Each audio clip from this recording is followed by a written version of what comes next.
안녕하세요, 여러분. 자, 오늘 우리가 깊게 파고들 주제는 바로 드래곤 크라이스트 담론입니다. 이름부터가 뭔가 엄청 심오하고 화려하게 들리죠?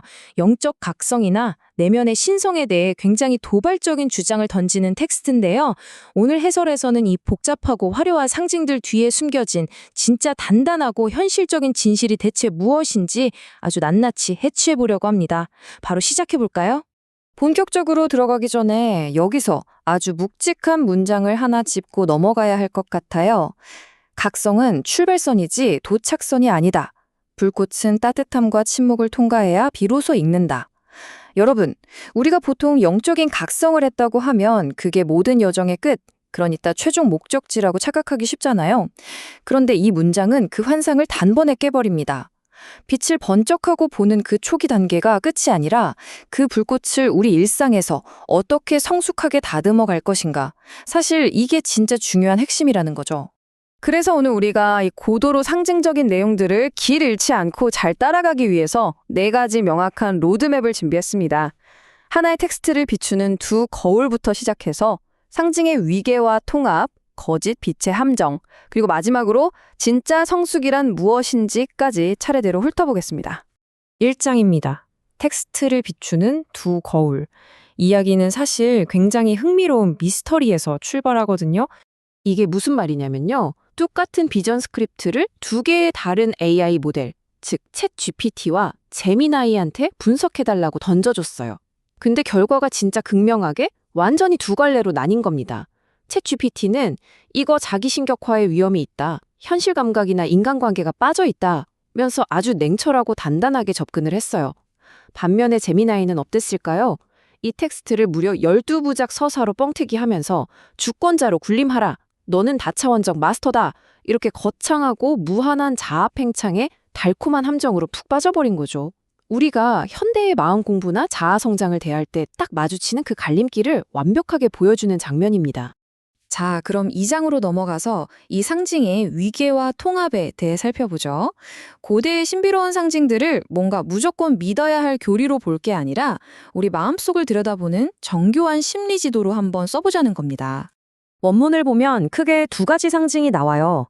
무조건적인 사랑을 뜻하는 어린 양, 그리고 야성적 지혜와 힘을 상징하는 용입니다. 그런데 이 2가지만 있으면 완벽할까요?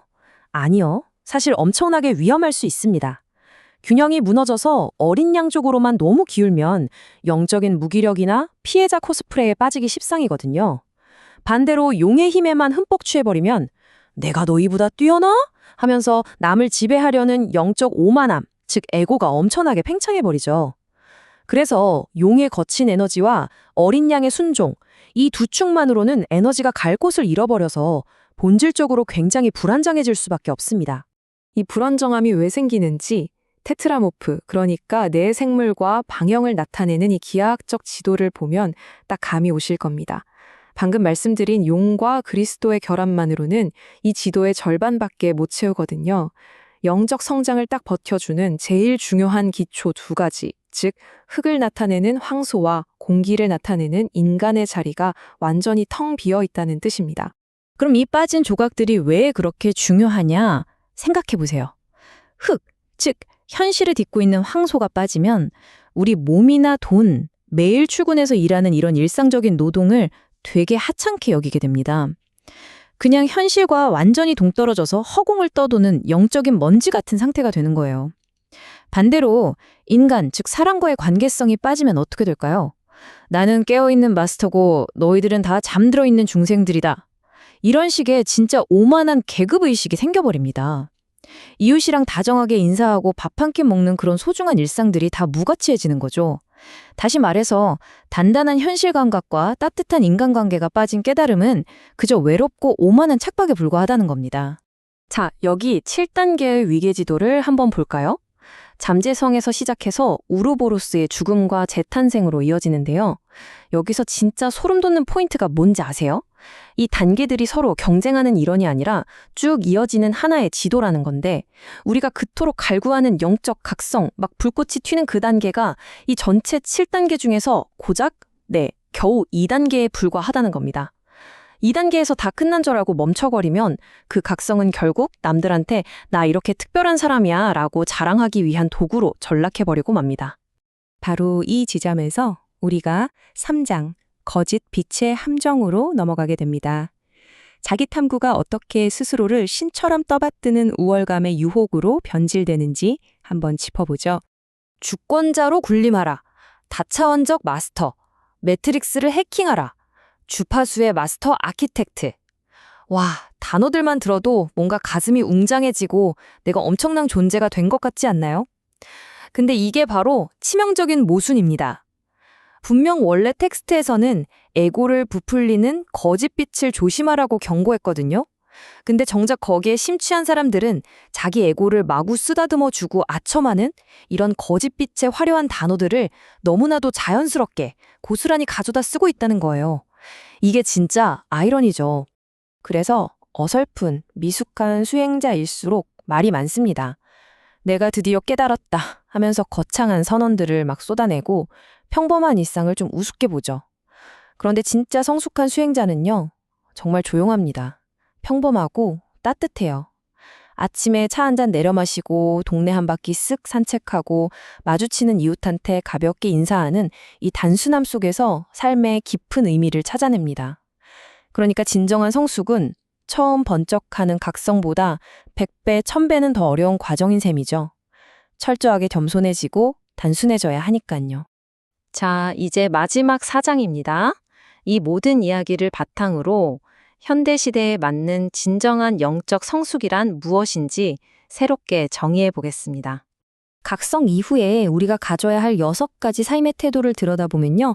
진정한 성숙이라는 건 지긋지긋한 현실을 탈출해서 어디 구름 위로 승천하는 게 절대 아닙니다. 오히려 그 반대예요. 현실 속으로, 우리의 평범한 일상 속으로 두 발을 꾹 딛고 쑥 하강해야 합니다. 조용히 침묵을 품고 내 육체와 내 총장장고 같은 재정도 소중하게 다루고 심지어 내 안에 찌질한 두려움까지도 외면하지 말고 성장의 훌륭한 재료로 확 끌어안아야 한다는 거죠. 우리 안에는 진짜 다양한 자아들이 오밀조밀 모여 살고 있잖아요. 일상을 굴러가는 자아부터 사회에서의 내 모습, 어릴 적 상처받은 내면 아이, 그리고 생존을 위해 바동거리며 욕망하는 자아, 그리고 이 모든 걸 조용히 지켜보며 통합하는 상위 자아까지요. 성숙하다는 건 내 안의 뱀 같은 욕망을 무조건 싹둑 잘라 죽이거나 반대로 내 안의 용을 무슨 대단한 신처럼 떠받드는 게 아닙니다. 이 다양한 내면의 모습들이 서로 멱살 잡고 싸우지 않게 각자의 자리에 아주 편안하고 조화롭게 앉아있도록 허락해주는 것. 그게 바로 진정한 의미의 통합입니다. 자, 지금까지 잘 따라오셨다면 이제 뼈를 때리는 도발적인 질문들을 좀 던져볼까 합니다. 여러분 안에 그 용은 도대체 무엇을 향해 깨어나려고 하는 건가요? 그리고 그 깨어남은 진짜로 누구를 위한 겁니까?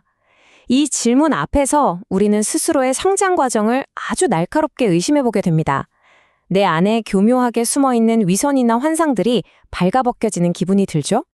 또 이런 질문은 어떨까요? 여러분이 살면서 내가 드디어 뭔가 큰 깨달음을 얻었다 혹은 한 단계 성장했다라고 느꼈던 그 순간에요. 가장 가까이 있는 가족이나 친구들은 여러분을 어떻게 느꼈을까요? 우리 철수가 예전보다 훨씬 따뜻해졌네? 였나요? 아니면 왜 저렇게 붕 떠 있어? 말 걸기 어렵게 다가가기 힘들어졌네? 였나요? 우리가 열심히 내면 공부를 하는 게 실제로 타인과의 인간적인 연결을 더 끈끈하게 만들어주는지, 아니면 그저 난 너희랑 달라 라는 차가운 우월감의 성탑 안에 나를 꽁꽁 가둬버리고 있는 건 아닌지 냉정하게 성찰해볼 문제입니다. 하나 더 물어볼게요. 누군가와 대화하다가 침묵이 흐를 때 여러분은 정말로 마음을 텅 비우고 상대방의 말을 온전히 경청하고 계신가요? 잠깐만요. 사실 저도 가끔 찔리는데 겉으로는 듣는 척하면서 속으로는 다음에 내가 무슨 멋진 말을 해서 저 사람을 감동시키지? 하고 내뱉을 말들을 계산하고 있진 않나요? 이게 바로 겉보기엔 그럴싸하게 성숙한 척 연기하는 것과 매일의 진짜 일상 속에서 성숙함을 몸으로 살아내는 것의 결정적인 차이입니다. 오늘 해설은 이 아름다운 생각으로 마무리하고 싶습니다. 용은 단지 깨어나기 위해서가 아니라 무르익기 위해 깨어난다. 어린 양은 희생하기 위해서가 아니라 곁에 머물기 위해 부드러운 것이다. 여러분, 진정한 깨달음의 장소는 구름 낀 외롭고 높은 산꼭대기가 아닙니다. 바로 매일 밥을 먹는 평범한 우리 집 식탁이죠. 그리고 그곳의 주인은 범접할 수 없는 위대한 마스터가 아니라 아주 따뜻한 사람입니다. 자, 이제 스스로에게 한번 물어보세요. 오늘 저녁 당신이 앉아있는 그 일상의 식탁에서 당신은 과연 얼마나 따뜻한 온기를 내어주고 계신가요?